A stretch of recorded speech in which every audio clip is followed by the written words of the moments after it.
नमस्कार, स्वागत है आप सभी का हमारे इस सेशन में। आज हम आपके साथ एक विषय पर चर्चा करेंगे जिसका नाम सुनते ही हम सब थोड़े परेशान हो जाते हैं। यह विषय है बचत का। आज हम इस वीडियो में बचत और उसके कुछ प्रमुख पहलुओं को समझेंगे, लेकिन उससे पहले पिछले वीडियो में बचत पर की गई शुरुआती चर्चा का एक छोटा रिविजन करेंगे।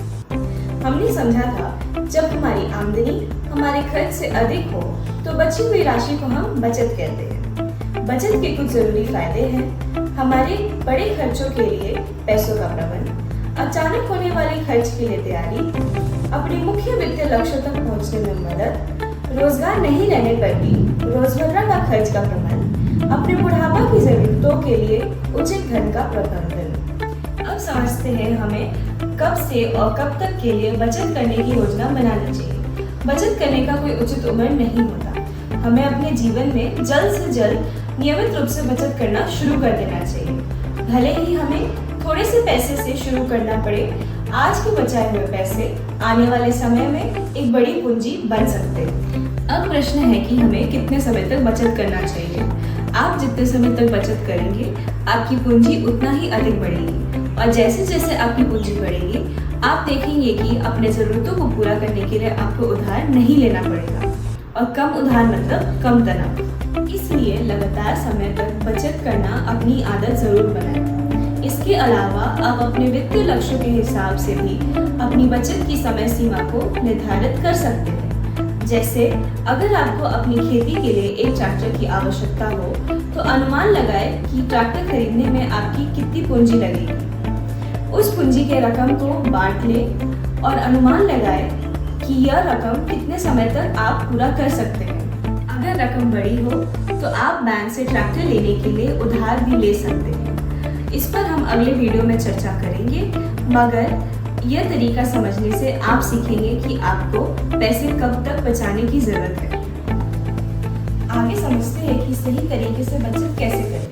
आपने देखा होगा कि कई लोग अपनी आमदनी का कुछ हिस्सा निकालकर अपने अलमारी में, तकिए के नीचे या गुल्लक और अचार के डिब्बे में रख देते हैं, लेकिन यह बचत करने का सही तरीका नहीं होता, क्योंकि ऐसा करने से हमें हमेशा घर पे रखे पैसे की चिंता लगी रहेगी और इनका हिसाब रखना भी मुश्किल हो जाता है।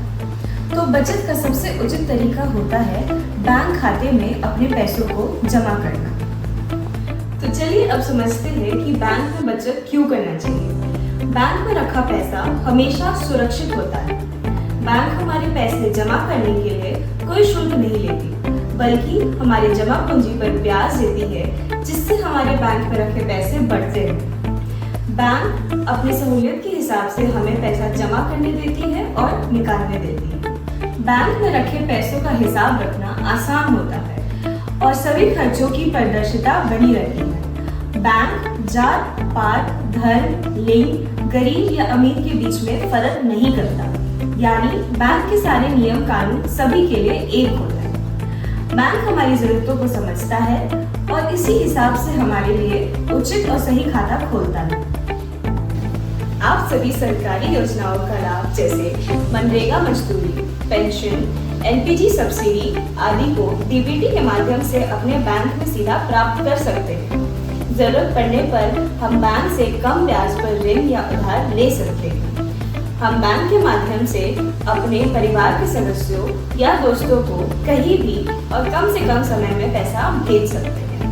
हम अपने बैंक खाता के लिए एक भरोसेमंद व्यक्ति को नामित कर सकते हैं, जो आपके न रहने पर या आपकी आपातकालीन मृत्यु पर उस पैसे का दावा या इस्तेमाल कर सकता है। आज की वीडियो के लिए बस इतना ही। अगले वीडियो में हमारे सहयोगी आपको बैंक खाता खोलने और उसकी प्रक्रिया के बारे में विस्तार से समझाएंगे। मेरा धन मेरा अधिकार।